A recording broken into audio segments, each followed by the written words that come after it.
ధర్మం బాబు బాబు ధర్మేయండి బాబు బాబు ధర్మం బాబు ధర్మేయండి మీకు దండం పెడతా బాబు ధర్మేయండి బాబు బాబు బాబు బాబు బాబు ధర్మేయండి బాబు బాబు బాబు ధర్మేయండి బాబు అబ్బో పెద్ద డాబు బాబు బాబు ధర్మేయండి బాబు బాబు ధర్మేయండి బాబు ధర్మేయండి బాబు ధర్మసేవులు బాబు మీరు ఆగలుగా ఉన్నాడు బాబు. అక్కడికి నాది రాతిగుండా మీది జాలిగుండా అని నలుగురు అనుకోవాలనేగా. మనిషికి సహాయం చేయడం ఇదిగా ధర్మారావు గారు. అడుక్కోవడాన్ని మీరు పరోక్షంగా ప్రోత్సహిస్తున్నారు.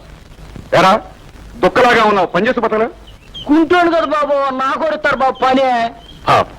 పోనీ ఇతను మన బైండింగ్ సెక్షన్ లో వేసుకుందాం. అలాగే. ఎరా రోజుకి ఎంత కావాలి? ఏ కరువు రోజులు కదా బాబు, కనీసం 5, 6. బాగా ఆలోచించుకు చెప్పు. 7 రూపాయలు అయితే సరిపోద్ది బాబు. 7 రూపాయలు కావాలంటే ఉదయం 7 గంటల నుంచి సాయంకాలం 7 వరకు పనిచేయాలి. ఏంటంటే 12 గంటలు పని చేస్తే 7 రూపాయలు ఇస్తారా? అంటే నిమిషానికి నయా పైసా కూడా గిట్టుబాటు కాలేదన్నమాట. బాగుందండి. ఏమండోయ్, అరగంట సేపు ఆడతా బాడతా ఆడుకున్నారంటే 10 రూపాయలు సంపాదిస్తారండి. అయినా మీకు ఈ సంగతి తెలవదనుకుంటాను, ఈ మధ్య 5 పైసల కన్నా తక్కువ ముష్టించుకోకూడదనే మా ముష్టోళ్ళ సంఘం అందరం కలిపి బెంగళూరులో తీర్మానించుకున్నామండి. రాస్కల్, ఒళ్ళొంచి కష్టపడకుండా నీకు డబ్బులు కావాలన్నమాట. నీలాంటి ముష్టోళ్ళందరినీ షూట్ చేసి పారేస్తే గానీ దేశం బాగుపడదు.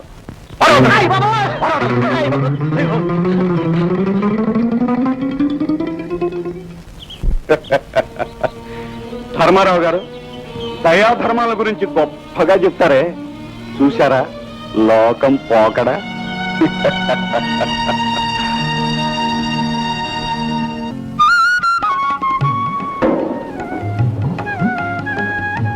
పళ్ళన్నీ చేశాను అయ్య గారు. ఏమ్మా, ఎలా ఉంది నీ పూల వ్యాపారం? పర్వాలేదు అయ్య గారు, ఏదో వేణీళ్ళకి సన్నీళ్లు తోడన్నట్టు మా అయ్యకి సాయపడుతున్నాను.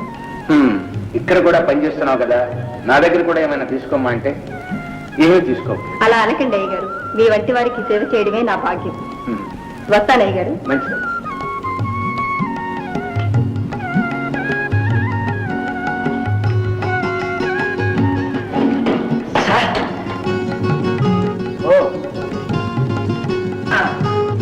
మీరు ఫస్ట్ క్లాస్ లో పాస్ అయ్యింది సార్. అలాగా, చాలా సంతోషమైనా. నేను కూడా నీకు ఒక ఫస్ట్ క్లాస్ అని శుభవార్త చెప్తాను. ఏమిటి సార్ అది? చెప్తాను.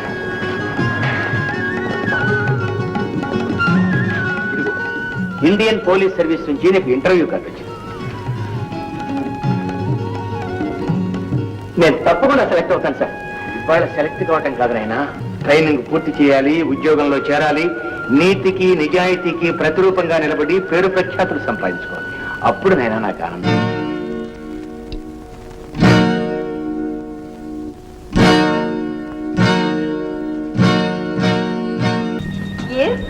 Okay. Hello Rekha. Hello boss, how do you do? I'm okay. మన కొత్త ప్రాజెక్ట్ ఎలా ఉంది?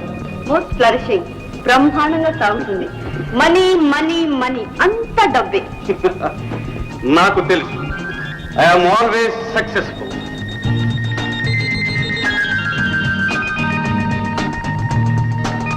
స్వామి, ఆఖరి ఊపిరి నాలో ఆడే వరకు ఆపదలో ఉన్న ఒక్క వ్యక్తినైనా ఆదుకునే అవకాశం నాకు కలిగించు. అంతకంటే నేను కోరుకునేది ఇంకేమీ లేదు. సార్, నువ్వా? ఏఎస్పీగా నాకు ఆర్డర్స్ వచ్చాయి సార్. రేపే ఈ ఊళ్ళోని డ్యూటీలో జాయిన్ కాబోతున్నాను. ఆమె ఆశీర్వదించండి సార్.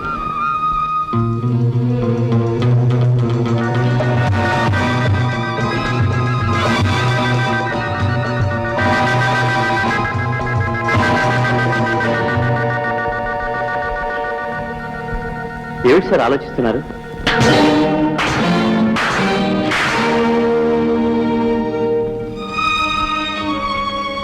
చేరదీసినప్పటి నుంచి నా మీద ఎన్నడూ చేయి చేసుకొని మీరు రేపు ఉద్యోగంలో చేరతాననేసరికి చెంపదెబ్బలు కొట్టారంటే అందులో ఏదో గూఢార్థం ఉందని అనుకుంటున్నాను. అవును గోపి, అవును.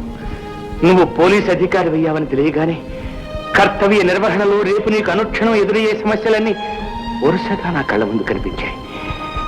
మద్యపానం, జోదం, వ్యభిచారం, దొంగతనం, ఈ దుర్వ్యసనాలకు బానిసలైన బలహీనులను గుప్పెట్లో పెట్టుకుని సంఘాన్ని సర్వనాశనం చేసే చెడపురుగులు ఎన్నో ఉన్నాయి. నీతికి నిలబడి చట్టాన్ని రక్షించే నీలాంటి పోలీస్ అధికారులను వశపరుచుకోవాలని బలవత్తరమైన ఆ దుష్ట శక్తులు ప్రతిక్షణం ప్రయత్నిస్తూనే ఉంటాయి.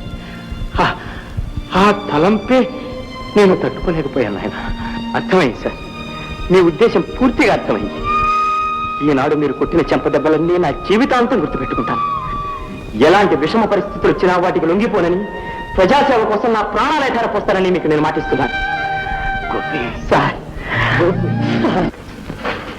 వెల్ మిస్టర్ గోపీనాథ్, నీలాంటి ఇంటెలిజెంట్ ఆఫీసర్ నా దగ్గర పనిచేయటం నాకెంతో ఆనందంగా ఉంది. Thank you sir. చూడు గోపీనాథ్, సమాజంలో అవినీతిని అరికట్టి ప్రజల్లో శాంతి భద్రతను నెలకొల్పటమే పోలీసు వారి కర్తవ్యం. నీకు ఈ విషయం తెలియదని కాదు. నేను ఇప్పుడు చెప్పట్లో ఉద్దేశం ఏమిటంటే, ప్రస్తుతం మన దేశంలో, ముఖ్యంగా మన నగరంలో స్మగ్లర్స్ దాడి విపరీతంగా ఉంది. దానివల్ల మన దేశ ఆర్థిక పరిస్థితి దెబ్బతింటోంది.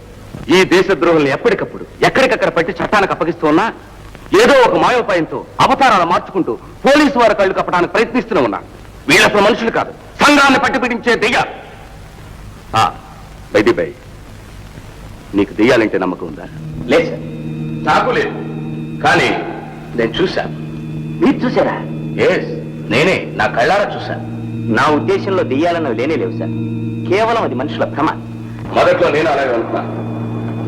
ఊరవతల సముద్ర తీర ప్రాంతంలో ఒక దెయ్యం ఉందని, అది ప్రతి అమావాస్య నాడు రాత్రి అక్కడికి వచ్చిన ప్రతి ఒక్కరిని చంపుతుందని పెద్ద పుకారు బయలుదేరి నేను నమ్మలేదు. కానీ అక్కడ 2 హత్యలు జరిగినాయి. ఎస్ మిస్టర్ గోపీనాథ్, చనిపోయిన వాళ్ళందరి గురించి పోస్ట్ మార్టం రిపోర్ట్ ఒకేలాగుంది. ఒకవేళ భయంతో చనిపోయి ఉండొచ్చినేమో నా డౌట్ తారుమారి. అన్ని శవాలకు ఒకే చోట గొంతు మీద నొక్కులున్నాయి. నాకు అర్థం కాలేదు. అందుకే ఒక అమావాస్య నాడు రాత్రి నేనే స్వయంగా అక్కడికి వెళ్ళాను. ఒక తల లేని బిడ్డ కటిక చీకట్లో అటు ఇటు చేతులు ఊపుకుంటూ నడవటం నాకు కనిపించింది. నా కళ్ళ నేనే నమ్మలేకపోయాను. తిరిగి నేను స్థిమితిలోకి వచ్చేసరికి ఆ ఆకారం అదృశ్యమైపోయింది. అమావాస్య రేపే కదా సార్? నువ్వు వెళదావనా? నో, నాకు అది ఇష్టం లేదు. Why sir? ట్రైనింగ్ పూర్తయి కొత్తగా ఈ రోజే డ్యూటీలో జాయిన్ అయ్యాను. ఇప్పుడే నువ్వు ఇంత రిస్క్ తీసుకోవడానికి నేను ఒప్పుకోను. దయచేసి నాకు ఈ అవకాశాన్ని ఇవ్వండి. నా సామర్థ్యాన్ని నిరూపించుకునేవ్వండి. ఎంతో అనుభవం ఉన్న నీ ప్రీవియస్ ఆఫీసర్ ఆనందరావు కూడా ఇదే మాట చెప్పి వెళ్ళాడు. పాపం తిరిగి రానిలేదు. నేను సాధించగలనే నమ్మకం నాకుంది. ఎలాగైనా నాకు ఈ అవకాశం ఇవ్వండి సార్. హత్య రహస్యాన్ని నేను తప్పకుండా కనిపెడతాను. Please. Okay my dear young boy, కావలసిన బందోబస్తును కూడా తీసుకెళ్ళి. నాకెవరూ అవసరం లేదు. నేను ఒంటరిగానే వెళ్ళాలి. కాదు, నా మాట విను. బలగాన వెంట తీసుకెళ్ళి. వద్దు సార్, నన్ను ఒక్కడే వెళ్ళనివ్వండి. All right, go ahead. Wish you good luck. Thank you sir.